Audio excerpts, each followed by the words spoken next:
Vamos continuar tratando sobre recuperação extrajudicial. Se vocês prestarem atenção na nossa lei, dos nossos três grandes procedimentos, falência, recuperação judicial e recuperação extrajudicial, o que menos tem artigos é recuperação extrajudicial. O que é ruim, né, gente? Porque, de certa maneira, parece que o legislador dá menos importância a ele, né?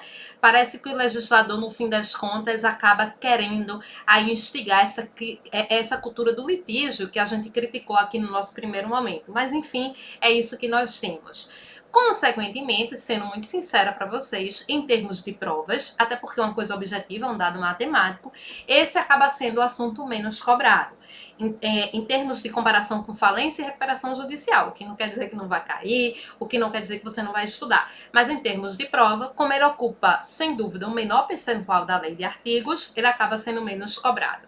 Aqui eu coloquei 2 artigos para nós discutirmos nesse bloco. Algumas regras importantes. Em primeiro lugar, é o respeito à paridade entre os credores, né? O concurso de credores. Dessa maneira, o plano não pode contemplar o pagamento antecipado de dívidas, nem tratamento desfavorável aos credores que a ele não estejam sujeitos, né? Não é porque você tem credores que não vão aderir ao plano que você vai tratá-los de maneira desfavorável. Quando a gente for andando com a parte processual, isso aí fica mais fácil. Mas a gente vai ver, gente, e eu acho que já dá para ter essa noção, que muitas vezes quando a empresa vai levar esse plano para o judiciário, ela não conseguiu a adesão de todos os credores. É muito difícil você conseguir a concordância de todo mundo, ok. Mas nem por isso, aqueles credores que não estão sujeitos ao plano, você vai tratá-los de uma maneira diferenciada. Você vai, enquanto empresa, tentar prejudicá-los, tá? Isso a lei proíbe.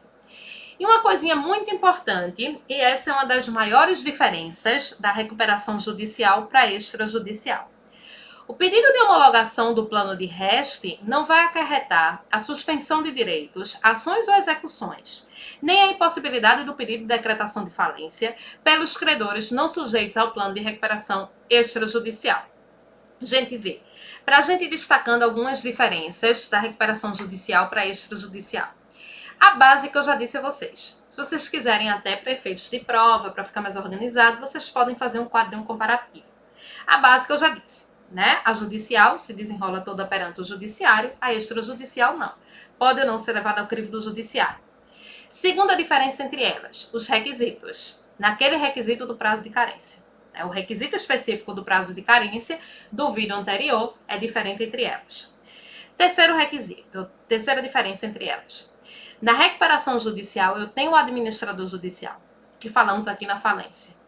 Na recuperação extrajudicial, eu não tenho o administrador judicial, tá? Até porque é uma questão de lógica. O nome é administrador judicial.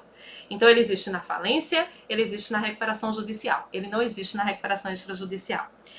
E uma das maiores e importantes diferenças que temos entre elas, eu dizia há pouco no bloco anterior e fica mais fácil de entender agora, que algumas empresas, gente, manuseiam a recuperação no sentido de má fé, sabe? Vê, imagina você, pessoa física, esquece agora o direito empresarial. Você está devendo, né? Isso quem nunca, né? Eu tenho um colega que diz que aqui no Brasil rico não é quem tem patrimônio, rico é quem não deve, que já é bastante difícil. Mas você quer pagar. Tem gente que efetivamente vive devendo, não se preocupa com isso, né? Tá tudo bem para cada pessoa, mas você quer pagar.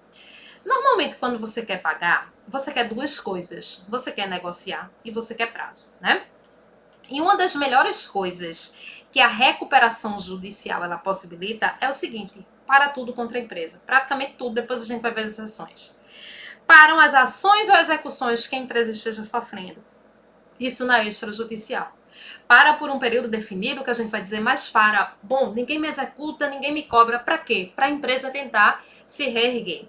No entanto, no caso da recuperação extrajudicial, o pedido de homologação do plano não vai acarretar suspensão de direitos, ações ou execuções. Além disso, a gente vai ver os credores que não estão sujeitos ao plano. Eles podem correr por fora e pedir recuperação extrajudicial. Mas esse finalzinho aí, você não vai entender muito bem agora. Esse finalzinho você só vai entender à medida que a gente fechar o assunto. Esse assunto tem isso, né? Eu já tinha comentado isso com vocês anteriormente. Não tem muito uma ordem cronológica na lei. Então, às vezes, você está vendo uma coisa, mas à medida que você for andando, você vai ver que vai ficando mais claro. Por enquanto, eu quero que você memorize o seguinte. Uma das principais e mais relevantes diferenças entre a recuperação judicial e a extrajudicial é que a extrajudicial não vai dar essa chance à empresa de parar as ações e execuções contra ela, até porque pode ser que nem o judiciário saiba que está lá rolando a festa na recuperação extrajudicial, tá? Volto daqui a pouco para a gente falar dos credores que não estão sujeitos ao plano de recuperação extrajudicial. Daqui a pouco eu volto.